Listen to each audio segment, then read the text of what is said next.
Beast, aka Jimmy Donaldson, thought, "Let's do something different this time." Instead of a dense jungle or a remote island, Mr. Beast decided to visit one of the world's most haunted places with his friends. He planned to spend 24 hours there with his team. Tarek, Chandler, Connor, Chris, Josh, and Jake were ready for the challenge, but were also quite scared. They packed ghost hunting equipment like EMF meters, infrared meters, night vision cameras, lots of batteries, flashlights, and walkie-talkies. Then they headed toward the Ohio State Penitentiary, a prison in America that had been abandoned for years and was considered one of the most haunted places in the world. "Is that Bend?" the landlord asked. As soon as they stepped inside the prison, they understood why it was considered so terrifying. This massive 6-floor facility, spanning over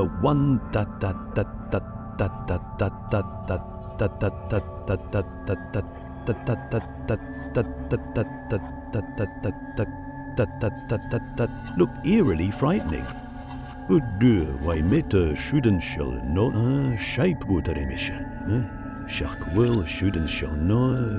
Control over.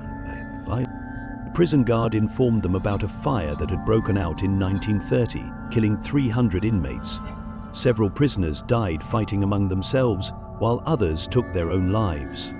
It is said that the spirits of many prisoners still roam the prison. The guard also claimed to have experienced paranormal activities several times and warned them not to wander off alone or make fun of anything.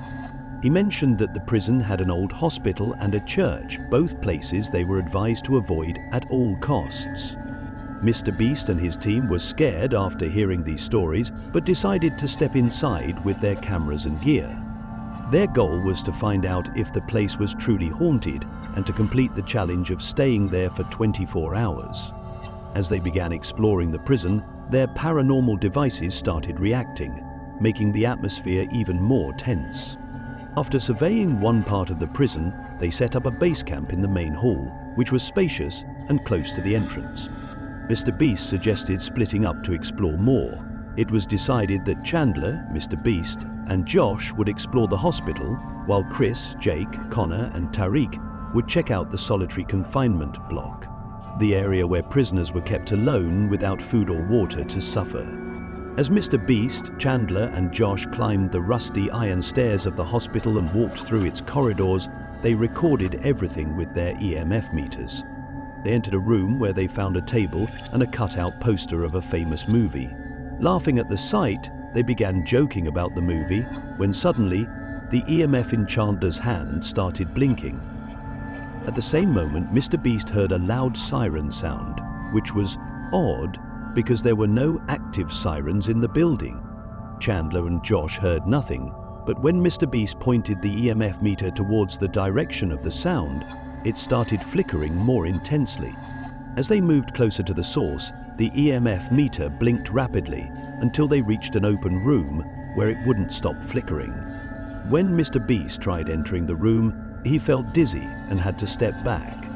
Meanwhile, Tarek, Chris, Jake, and Connor were in the solitary confinement block, where prisoners were left to die of hunger and thirst. Using night vision and infrared cameras, they reached a haunted hotspot where they had been told a guard was once attacked and killed by a ghost. Suddenly, Chris felt dizzy and had difficulty breathing. Jake, who was inspecting the eerie surroundings, screamed loudly. He claimed to have seen a dark shadow approaching him. When Chris and Connor turned toward Jake, they saw the same shadow coming closer, but vanishing into thin air. While discussing what they had seen, Jake felt someone breathing heavily next to him, though no one was there.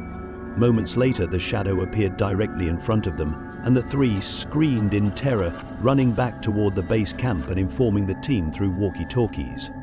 Mr. Beast, Chandler, and Josh initially thought it was a prank, but their walkie-talkie emitted a strange noise and stopped working. There was also an old church inside the prison, which used to be an execution hall where prisoners were hanged. It was rumored that the spirits of those executed still roamed there. Despite all warnings, Mr. Beast decided to visit the church as his final stop. Inside, while jokingly pretending to be a priest, he thanked Chandler for attending the haunted service. Suddenly their walkie-talkie came back to life, and Chris asked for their location. Mr. Beast jokingly shared it, but they heard a strange distortion, followed by a woman's voice on the walkie-talkie saying, "It's raining outside." Her voice didn't sound normal, it was horrifying. Chandler thought she was also laughing in a sinister tone. The voice abruptly stopped, leaving the group terrified. They quickly returned to their base camp in the main hall. To their shock, it had indeed started raining heavily outside, accompanied by loud thunder. While Chandler and Josh were scared, Mr. Beast seemed to enjoy the eerie experience. However, he had a plan in mind. What was Mr. Beast planning, and what happened to his friends who saw the shadow? The next part of this story is already live on Spotify under The Horror Show by Cooney Monday. Check out the story to find out more, or wait for next week's episode, Mr. Beast Horror Story, Part 2. Also, don't forget to check out our Crime Channel's new story, The Renuka Swami Murder Case, where we explain how a famous film superstar ended up killing their biggest fan. Don't miss these thrilling stories and subscribe to Cooney Monday.